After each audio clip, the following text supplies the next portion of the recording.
নমস্কার বন্ধুরা, আমি কৌশিক। আজ পুনরায় আরও একটা নতুন ভিডিও নিয়ে আমি আপনাদের সামনে চলে এলাম।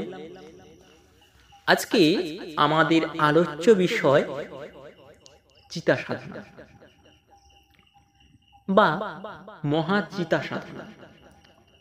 আমাদের তন্ত্র শাস্ত্রের একটি গুরুত্বপূর্ণ আলোচিত বিষয় হচ্ছে এই চিতা সাধনা, যা অতীব রহস্যময় এবং জটিল তথা গূঢ় বিষয়। সেই বিষয় নিয়ে আজকে আমরা সংক্ষিপ্ত সারে আলোচনা করব। আমরা দেখে থাকি অনেক সাধক, তন্ত্রোক্ত সাধক বা তান্ত্রিক সাধকগণ বা কাপালিকগণ দিবসে যে কোনো চিতার উপর গিয়ে বসে পড়ছেন, বলছেন নাকি চিতার সাধনা করছেন, চিতা সাধনা করছেন। আবার আমরা লক্ষ্য করতে পারি লোহার খাঁচায় বাঁধানো কোনো একটি পিঞ্জরের উপর, যেখানে দেহ সৎকার করা হয় বা শবদাহ করা হয়, অর্থাৎ আধুনিক যন্ত্রমানব সভ্যতার ওই লোহার চিতাতেই কিছু সময়ের জন্য বসে ভিডিও, রিলস ইত্যাদি বানিয়ে নাকি চিতা সাধনা সম্পূর্ণ হয়ে যাচ্ছে, এমনটাও আমরা দেখতে পাই। আবার এমনও আমরা নজির দেখে থাকি শ্মশানে গভীর রাত্রিরে বেশ কিছু ভক্ত শিষ্য নিয়ে গিয়ে কিছু কিছু সাধকগণ নাকি চিতা সাধনা সম্পূর্ণ করেন। তা কিভাবে সম্ভব, কতখানি যৌক্তিকতাপূর্ণ, তা প্রশ্ন থেকেই যায়। চিতা সাধনা এমন একটি বিষয় যা অতীব রহস্যময় এবং অতীব গুপ্ত বিষয়। তো চলুন আজকে আমরা আমাদের আলোচ্য বিষয়ে প্রবেশ করি। যদি ভিডিওটি ভালো লেগে থাকে অবশ্যই লাইক, কমেন্ট এবং শেয়ার করবেন, পাশে থাকবেন। ধন্যবাদ। তন্ত্র সাধনার একটি গুরুত্বপূর্ণ, অত্যন্ত উচ্চ স্তরের সাধনা হলো আমাদের চিতা সাধনা। চিতা অর্থাৎ যেখানে মৃতদেহের সৎকার করা হয়। সৎকার অর্থে যেখানে দাহ করানো হয়। অর্থাৎ আমরা চিতা দেখতে পাই শ্মশান। শ্মশান কি না, যেখানে শবের অন্তিম সংস্থান করা হয় তাকেই আমরা বলি শ্মশান। আর এই শ্মশানে চিতা প্রত্যক্ষ করানো হয় বা আমরা প্রত্যক্ষ দেখতে পাই। সব সাধনা, পঞ্চমুণ্ডী আসন সাধনা, চিতা সাধনা, এই বিষয়গুলি কোনোটি শুধুমাত্র গেলাম, বসলাম, চলে এলাম বা নির্দিষ্ট কিছু সময়ের ব্যবধানেই এটি সম্পন্ন হয়ে যাবে এমন কোনো নির্দিষ্টতা নেই, এবং এগুলি কোনোটি একদিনের সাধনা নয়। এই সাধনাটি কেমন বা কি তা আগে জানতে হবে। নিজের সাধন শক্তিকে বাড়ানোর জন্য এই সাধন পদ্ধতিগুলো করা হয়ে থাকে। আরো সহজভাবে যদি আমরা বলতে পারি, নিজেকে পরমাত্মার সঙ্গে সম্পর্ক স্থাপনের জন্য একটি বিধিসম্মত শাস্ত্রোক্ত পদ্ধতি হলো এটি। যে পদ্ধতিগুলির মধ্য দিয়ে সাধককে তার ইষ্ট সত্তার সাথে মিলিয়ে দেওয়া সম্ভব হয় বা সাধক তার সাধনে সিদ্ধি লাভ করেন, পরম মোক্ষ লাভ করেন, তার ইষ্ট দর্শনের পথে, ইষ্ট প্রাপ্তির পথে অগ্রসর। আমাদের মহাচিতা সাধনাকে বিবিধ গ্রন্থে বিভিন্ন রকমের ভাগে ভাগ করা হয়ে থাকে। তবে শুধুমাত্র আমরা দেখে থাকি এককভাবেই চিতা সাধনার বিষয়টি, কিন্তু বাস্তবতার দিক থেকে চিতা সাধনাকে বেশ কয়েকটি এককে ভাগ করা হয়। শুধুমাত্র চিতায় গেলাম আর সাধনা শুরু করে দিলাম, কিংবা একটি হোমকুণ্ড কিংবা একটি জ্বলন্ত চিতার মাঝে বসেই শুধুমাত্র কিছু ফুল ছিঁড়ে বা আমরা কিছু ফুল দিয়ে বা কিছুমাত্র উপকরণ ব্যবহার করে আমরা চিতা সাধনা সম্পন্ন করলাম, এমনটা কখনোই চিতা সাধনা বলে গণ্য নয়। মহাচিতা সাধন পদ্ধতি মূলত 8 ভাগে ভাগ করা হয়। কি কি সেগুলি? নিম্ন বামাচারী সাধনা, মধ্য বামাচারী সাধনা, ঊর্ধ্ব বামাচারী সাধনা, নিম্ন অঘোরাচারী সাধনা, ঊর্ধ্ব অঘোরাচারী সাধনা, কৌলচারী চিতা সাধনা, কৌলার্ণব চিতা সাধনা, দিব্য কৌলাচারী চিতা সাধনা। আবারও বলছি, নিম্ন বামাচারী চিতা সাধনা, মধ্য বামাচারী চিতা সাধনা, ঊর্ধ্ব বামাচারী চিতা সাধনা, নিম্ন অঘোরচারী চিতা সাধনা, ঊর্ধ্ব অঘোরচারী চিতা সাধনা, কৌলাচারী চিতা সাধনা, কৌলার্ণব চিতা সাধনা, দিব্য কৌলচারী চিতা সাধনা। অর্থাৎ আমরা দেখতেই পাচ্ছি চিতা সাধনের প্রকরণগুলি মূলত 8টি ভাগে আমরা দেখতে পাচ্ছি। এছাড়াও মহাবিদ্যাতুষ্ট চিতা সাধনা,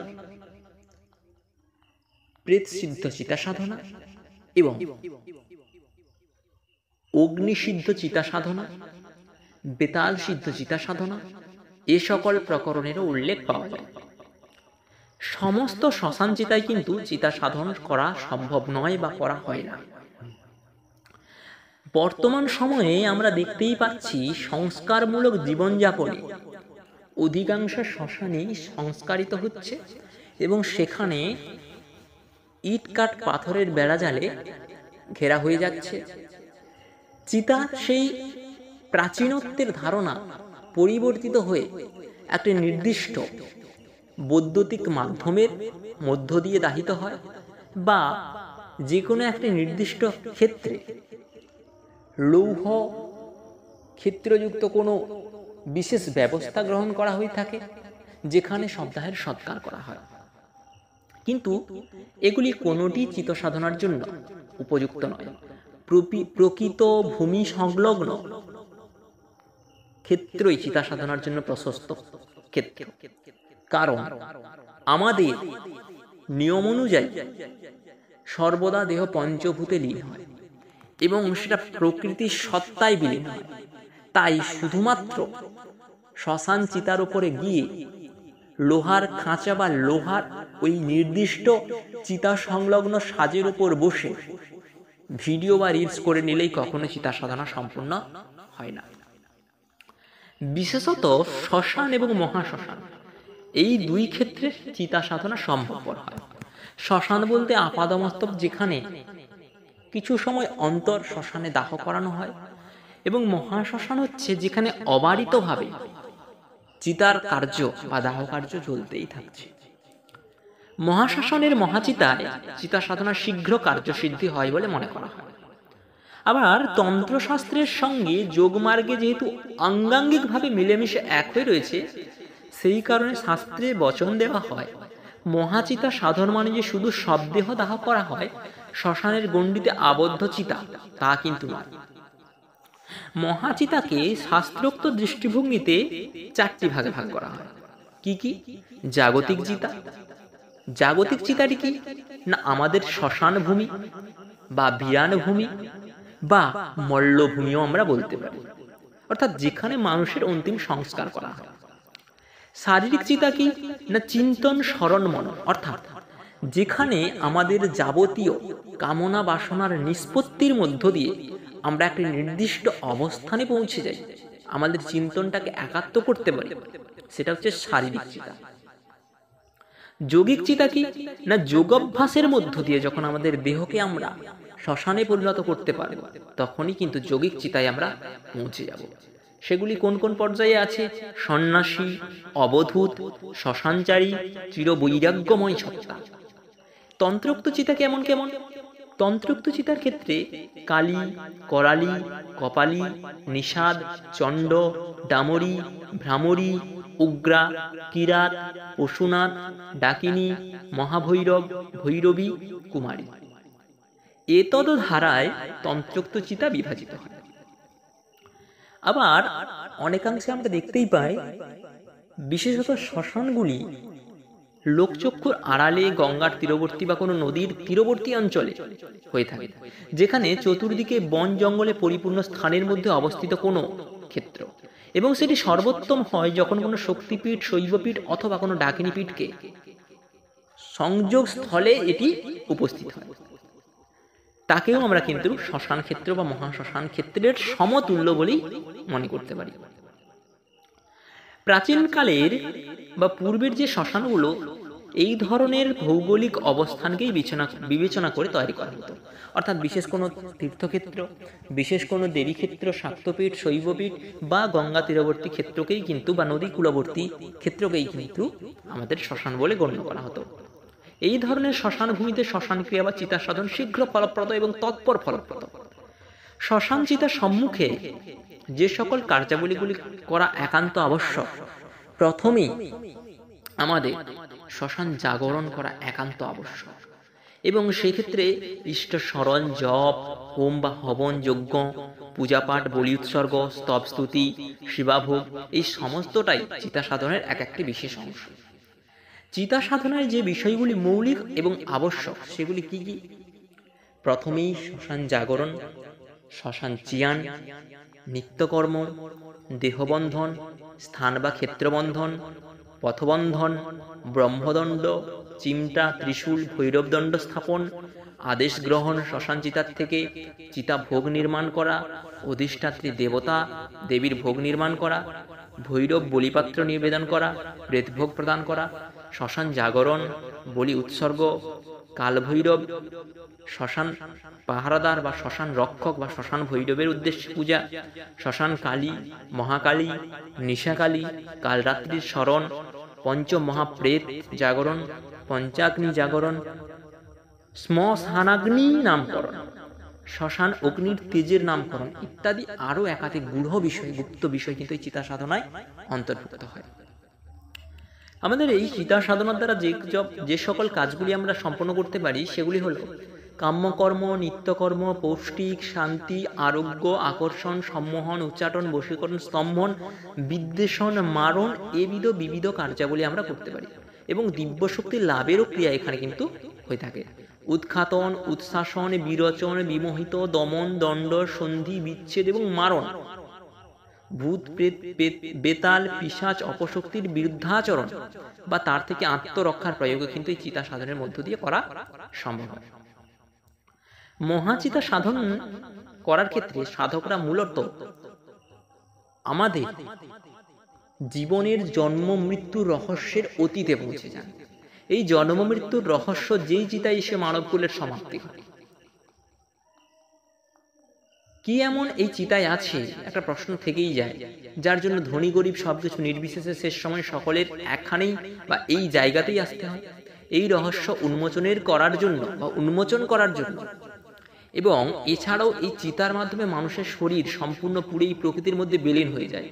তাই সাধকরাও নিজেকে সাধনাময় অগ্নিতে পুড়িয়ে জীবদ্দশায় এই চিতায় বসে সাধনা করেন।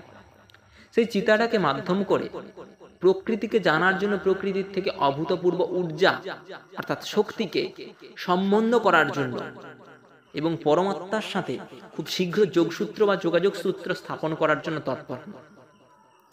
শ্মশান কর্মের বা চিতাকেন্দ্রিক যে সকল তন্ত্রোক্ত ক্রিয়াকাণ্ড হয় তাদের অধিষ্ঠাত্রী দেবদেবীর নামগুলি খুবই গুপ্ত। তবে আমরা জানি আমাদের ষটকর্মের যে দেবীগণ আছে তাদের নাম আমরা প্রত্যেকেই আশা করি, যারা তন্ত্র চর্চা করে থাকেন তারা প্রত্যেকেই জানেন। রতি, বাণী, রমা, জ্যেষ্ঠা, দুর্গা এবং ভদ্রকালী বলে আমরা জানি। কিন্তু এক্ষেত্রে যেনাদের নামগুলো আমাদের এই চিতা সাধনে আসে সেগুলি সর্বপ্রকাশ্য নয়, তবুও সাম্যক রূপে সংক্ষিপ্ত সারে আমি বলছি। বামাচারী এবং অঘরাচারীর পরম্পরাতে কাম্যকর্মের দেবতা উচ্ছিষ্ট গণেশ, নিত্যকর্মের দেবী কালভৈরবী, পৌষ্টিক কর্মের দেবী রতি ভৈরবী, আরোগ্য কর্মের দেবতা বৈদ্যনাথ ভৈরব, সম্মোহনের দেবী কামপিশাচিনী বা জিম্ভিলা, বশীকরণে নীলদ্রুতি, স্তম্ভনে বিশ্বামিত্র ভৈরব, উচ্চাটনে রুদ্র ভৈরব, বিদ্বেষণে মহাকাপালী ভৈরবনাথ, মারণে কিরিটেশ্বরী মহাকালী, মতান্তরে শ্মশানকালী বা নিশাকালীও আমরা বলতে পারি। শ্মশান সাধন এবং চিতা সাধনের পূর্বে ভৈরব চর্চা কিন্তু এক গুরুত্বপূর্ণ বিষয়। ভৈরব কে, অষ্টভৈরব, কাল ভৈরব, এনাদের সম্পর্কে অবগত থাকা একান্ত প্রয়োজন। কেননা শ্মশানে আগত যে কোনো সমস্যার সমাধান এনাদের মধ্যেই লুকায়িত আছে। তাই এ সকল বিষয়গুলি ভালোভাবে জানা প্রয়োজন। শ্মশানের ক্ষেত্রে শ্মশানের রক্ষক কিন্তু ভৈরব বা রক্ষকগণের মধ্যে ভৈরব অন্যতম। তাই তাদের তুষ্টি বা ভৈরব সাধনা, ভৈরব ক্রিয়া সম্পর্কে যথেষ্ট জ্ঞান এবং ব্যবহারিক শিক্ষা থাকা, সাধনা লব্ধ জ্ঞান থাকা আবশ্যক। শুধুমাত্র পুঁথি পড়ে কিংবা মিডিয়া জগতের ভিডিও, ইউটিউব ইত্যাদি ইত্যাদি তথ্য সংগ্রহ করে কেউ যদি চিতা সাধনার কর্মে অগ্রসর হন, সম্মুখে ভয়ঙ্কর পরিণতি ছাড়া আর কিছুই নেই। এ সকল অতি গূঢ় এবং রহস্যময় বিষয়, জটিল বিষয় অবশ্যই আপন গুরু পরম্পরার গুরুর কাছ থেকে যথাবিহিত শিক্ষা গ্রহণ করে, যথাবিহিত নিয়ম মেনে এবং যথোচিত বিদ্যা গ্রহণ পূর্বক এই কর্মে ব্রতী হবেন, এই কামনাই করি। এবং যাবতীয় গুপ্ত বা গুহ্য বিষয়গুলি, গূঢ় বিষয়গুলি যেগুলি এখানে বলা কখনোই সম্ভব নয়, সেগুলি গুরু প্রদত্ত জ্ঞান থেকে আপনারা অবশ্যই সংগ্রহ করে নেবেন। যদি ভিডিওটি ভালো লেগে থাকে অবশ্যই এখানে লাইক করবেন, কমেন্ট এবং সাবস্ক্রাইব করে আমাদের চ্যানেলটির পাশে থাকবেন। ভালো থাকবেন। ধন্যবাদ। জয় মা।